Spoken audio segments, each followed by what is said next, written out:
everyone, it's Jenny at JC Cards, and I'm excited today to be guest designing with Hedgehog Hollow, and I'm using their February card kit, which features products from Elizabeth Craft Designs. And today I'm going to be showing you 5 ways to use the chipboard accents. There are tons of ways you can use these. I've used them for dry embossing, stenciling, glittering, heat embossing, and even create a little stained glass window bee in the cards that I'm going to show you today. The kit this month features bees as a theme, and these are the chipboard accents you get. I'm going to give you a quick look at some of the contents. So there is a lot of honeycombs, a hive, a honey pot, and some bumblebees, and there's also a couple of other pieces that you don't see here because I'd already made a few cards. So to start off, the first technique I wanted to show you was dry embossing with chipboard accents. And I like to add some ink to the chipboard before I do the dry embossing. So I'm smushing down my chipboard accent into ink. This is yellow ink, it's Sauna by Catherine Pooler Designs. And then I'm placing it on my Spellbinders platform just face up with the ink facing up. And I've lined it up, I don't know if you noticed, on that middle line.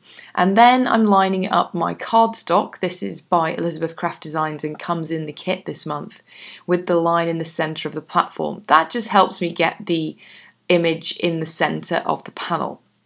I'm then adding a tan mat and the Spellbinders embossing plate. Your machine may be slightly different. And this is what you get when you pull it out. So on one side it's raised and on the other side it's debossed with the ink pushed in.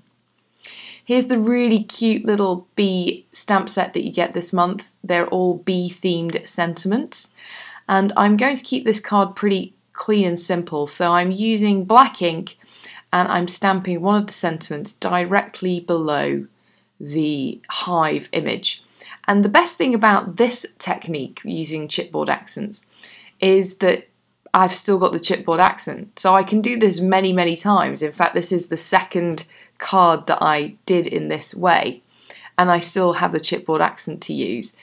And so it's a really fun idea to get the most from the kit.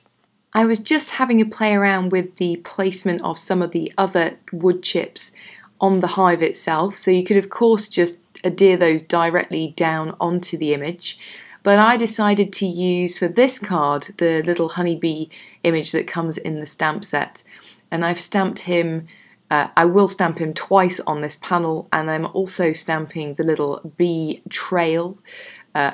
All of this is being stamped in black ink because I wanted to keep it kind of monochromatic. I'm then popping it up on some yellow craft foam onto a white note card and adding some yellow and clear sequins. And here's a look. So they're very similar cards. One of them uses chipboard and the other one uses the black bee stamp. And I just love how these turned out.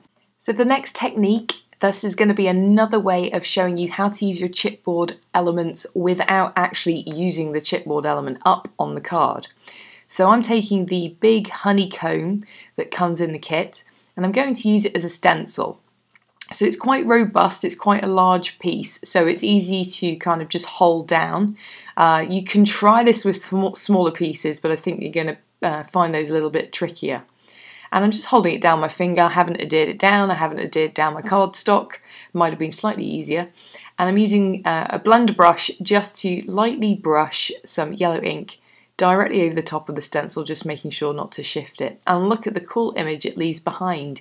Because this is geometric, you can just shift it along one position and you can therefore line it up and create a complete background if you wanted to.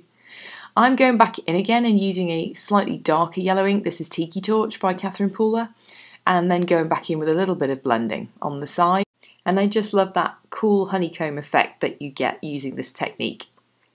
I'm now going to smush some black ink down onto my craft mat and add some water and add some black splatters for good measure, just to add a little bit of interest in the background. Again, I am using the Elizabeth Craft Designs cardstock to create this panel, which has come in the card kit, and I've trimmed it down and I'm adding it with some yellow fun foam to a white card base. Now I am going to go back and use the hive this time, so I'm adding embossing ink all over one side of the hive, so I'm smushing it down, and I'm then going to add some Wow bonding powder, which when you heat, you apply it exactly the same way as embossing powder as you see I'm doing here, but when you heat it up it becomes sticky, and that enables you to use your chipboard elements with other mediums such as glitter, which is what I'm going to show you here, because the glitter will adhere to the bonding powder. So the trick with bonding powder is to heat it up a little bit more than you think you need to. It's not like embossing powder where you stop, you know, as soon as it goes shiny. With this stuff you need to have it hot when it's sticky and heat it up a little bit longer than you think you need to. So you see, just before I'm going to apply my glitter, this is the black microfine glitter from Elizabeth Craft Designs that comes in the kit, and I'm just applying it to the lower half of my hive. I'm not being particularly careful about which of the lower half I apply it to, but I'm going to be going for an ombre look here. And I've just tapped off any of the excess, and now I'm going to be applying the yellow glitter that also comes in the kit, and I've added that directly onto the top of the hive. The bonding powder is still sticky, but I am just pushing it in with my finger just to help it along a bit, and then I'm going to tip it off. You will notice I did decant the black glitter back into the container before I added the yellow, so I didn't get it mixed up. And sometimes what can also help is maybe just heating it a little bit after you've added the glitter. Remelt the bonding powder and it'll seal it in. I don't know if you're supposed to do that, I do find it helps.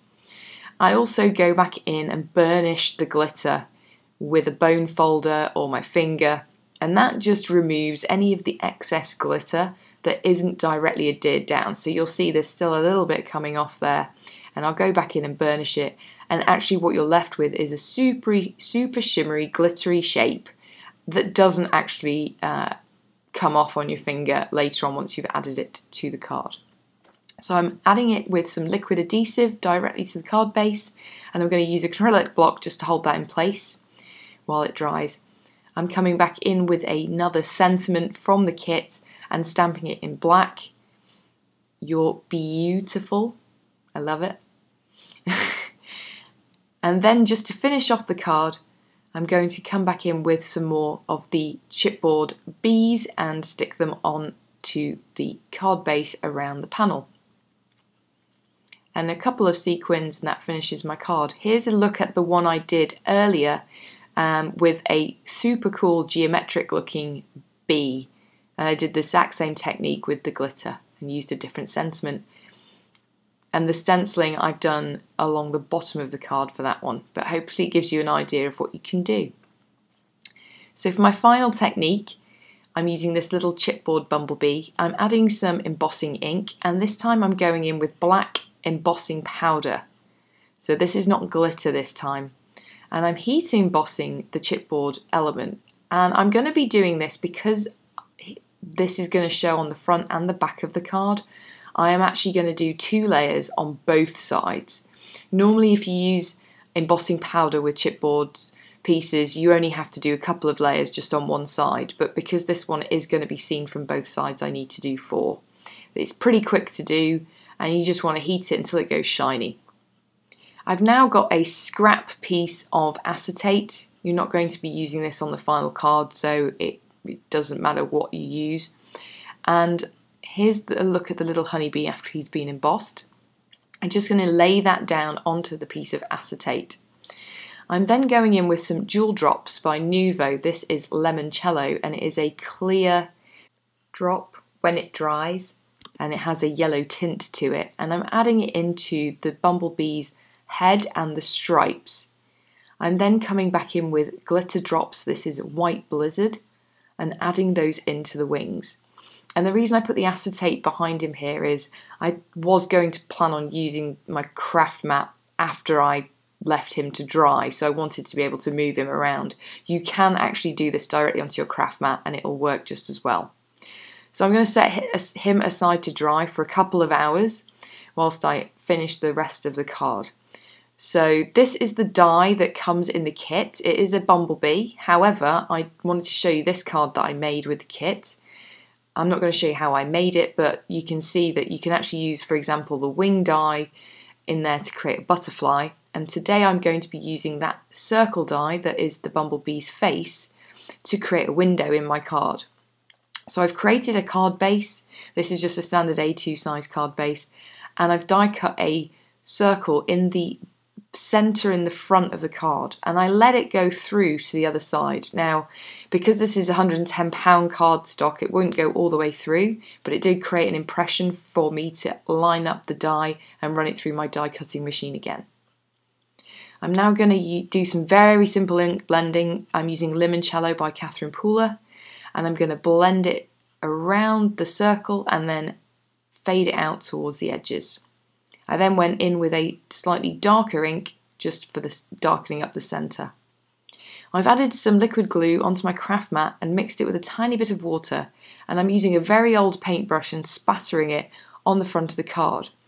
I'm then going back in with the microfine glitter, the black glitter, and adding it onto the front of my card. Now it does look like it's sticking to the ink, and that, to be fair, was not dry. However, it's glitter. This is not embossing powder, so you don't need to panic. When the glue dries, you can simply go back in with a brush. So I'm going in with a makeup blusher brush here and just brush it off. The glitter will not stick to that ink once the glue is dried. And it's hard to tell on video, but in real life those black marks glitter. So it looks pretty cool. And I'm just going back in with Have You Heard the Buzz sentiment. And I'm using that one because I'm going to be stamping on the inside as well. It's kind of a sarcastic bee. So I'm going in with the buzz and stamping that on the inside so that someone will read the front and then see that on the inside. Now this bee is just about dried. I got really impatient. I typically leave them overnight, but it is about 2 to 3 hours for the thick Nuvo drops to dry completely. And what you're left with is this wood bumblebee, and he actually is completely flat on the other side as well when you dry him on acetate. I'm adding a little bit of glue to the back, that's the back, and then just adhering him down directly over the circle in the inside of the card, and then when you close it you can see him through the window. And that finishes the card. Here's a quick look at the light coming through from behind. And that finishes all the cards for today. I hope you've enjoyed. If you did, please consider subscribing to my channel. All of the supplies and link to the Hedgehog Hollow subscription box are in the description box below. And if you enjoyed this video, you might like to try these others. Thanks for watching. Have an awesome day. Bye.